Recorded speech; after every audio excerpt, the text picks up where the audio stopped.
everyone, Ashley Mailloux here with the Daily Racing Forum. This Saturday, Oaklawn Park has 12 races, 3 stakes races, one of which is race number 9. It's the $200,000 Bathhouse Row for 3-year-olds going to mile and an eighth. It's going to kick off the late pick 4 tickets, and we're going to dive into this field. And as we take a look at the slate here with the 8 runners, it's interesting. You have horses such as Maximus Magic, who could potentially get the lead here all by himself. A couple of horses, Imperial Gun, Informed Patriot, they exit the Arkansas Derby. And a couple of other horses graduated last time out quite impressively. That includes Militant and Gould's Gold. So a curious field here of 8 as we'll take a look at the time form pace projections next.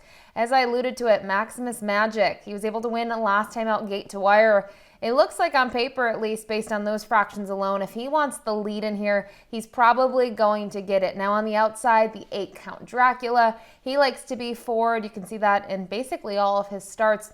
He's been quite close to the pace early on. And even Willie's D, who was pretty far back last time out, 2 starts back though, he was a bit closer to it at the 1 1/16 distance. But to me, looks like Maximus Magic, if he wants the lead, he can have it. So we'll jump right into this field. We'll kick it off with the number 1, Brilliant Man, out of the Chris Hartman barn. This one was an interesting horse. Was able to graduate 2 starts back while in for the $100,000 tag.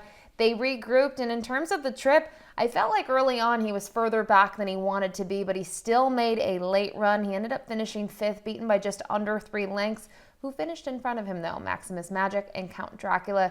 And he has to face them again, which is a little bit of a concern for a horse like this. He doesn't have a ton of natural early foot, as well. He draws the inside. But again, we're going a 1 1/8 miles.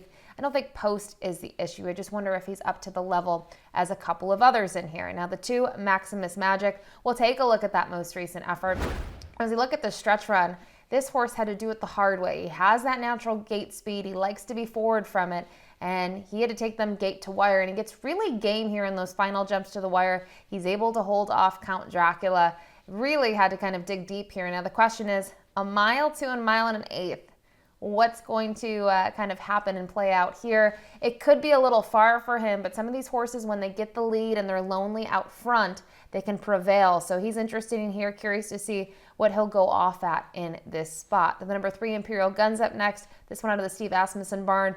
Was disappointing last time out in the Arkansas Derby, but he was 65 to 1. He finished 8th. He was placed 7th. Prior to that, he was a decent 4th in that first level spot, going a 1 1/16 miles, and I think let's draw a line through the Arkansas Derby. He's not facing that level of competition here in the Bathhouse Row, and I wonder if the pace is right. Can he sort of pick it up in those final stages? He's the son of Gun Runner, kind of looking at his pedigree. I don't think a 1 1/8 miles will be an issue for him. Up next is his stablemate, the number 4, Informed Patriot. And we're actually going to take a look at his race 3 starts back. We're going to go back to the Smarty Jones back in early January and kind of look at this performance. Catching Freedom and Just Steel end up being the top 2 in here. But to me, he sort of does everything right. He had to kind of angle out in the stretch, and sure, he's not making up a ton of ground on the top 2, but I thought it was a promising effort. It gained him a spot, or at least a trip, I should say, on the van to go to Sunland Park. His connections put him there for the Sunland Derby, and then came back to Oaklawn Park. So I like what we saw in the Smarty Jones. I think looking at that performance when he goes against this group,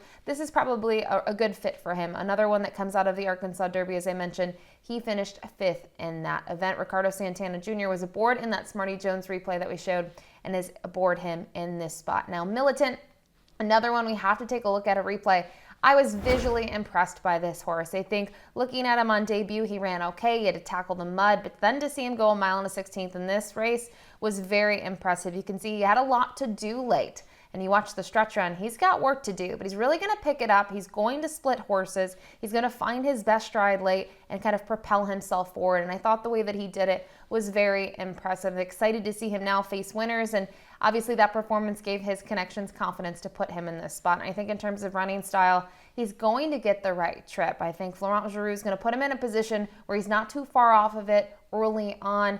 And when he gets to kind of the top of the stretch, he can really kick in and hopefully, in my opinion, get at least a sizable piece in here. To his outside, the next horse we'll talk about is Gould's Gold, another replay that we'll show.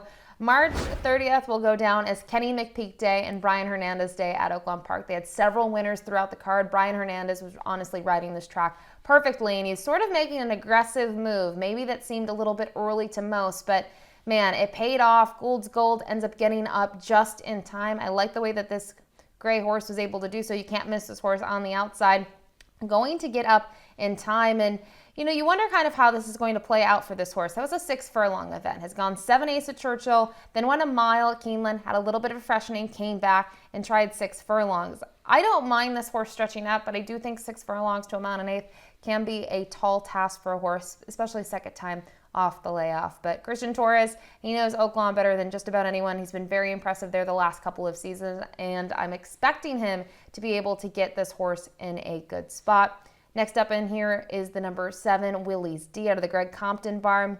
This horse was able to graduate on debut. Now, it was on the turf, and ever since then, he's become a dirt horse. He's by Looking at Lucky out of a mineshaft mare.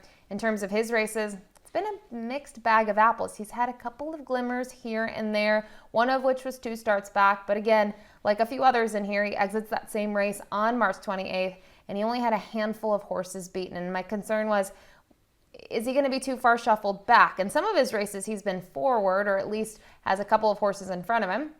And more recently, he was towards the back of the field. So I think it's going to come down to trip for him, and just simply if he's up to the caliber of others in here. We'll round out the field with the number 8, Count Dracula.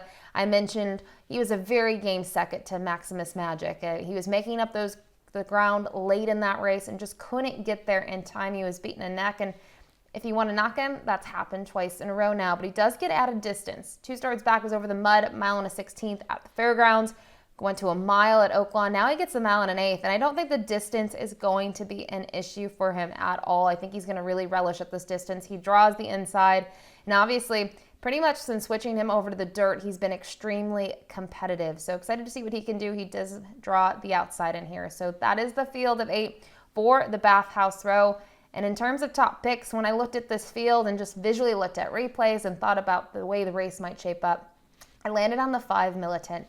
I understand he's facing winners for the first time. He's against stakes competition, but just visually how he was able to graduate last time out, I found impressive. I actually thought he wasn't going to get up there. When you watch top of the stretch, where he is, it just doesn't look like he's going to be able to grind enough. But to me, he is a grinder. He was able to kind of close, and the way he hit probably the wire with those 5 strides in front, I think he was figuring it out at that point. So I think he can take another step forward here. I think Brad Cox has put him in a good spot to at least kind of test those deeper waters. Now, outside of him, I think the horse directly to his inside, the 4, Informed Patriot, finds himself in a good spot. He's been aggressively placed throughout his career, and I think kind of his running style is similar. He's not going to be too far off of it.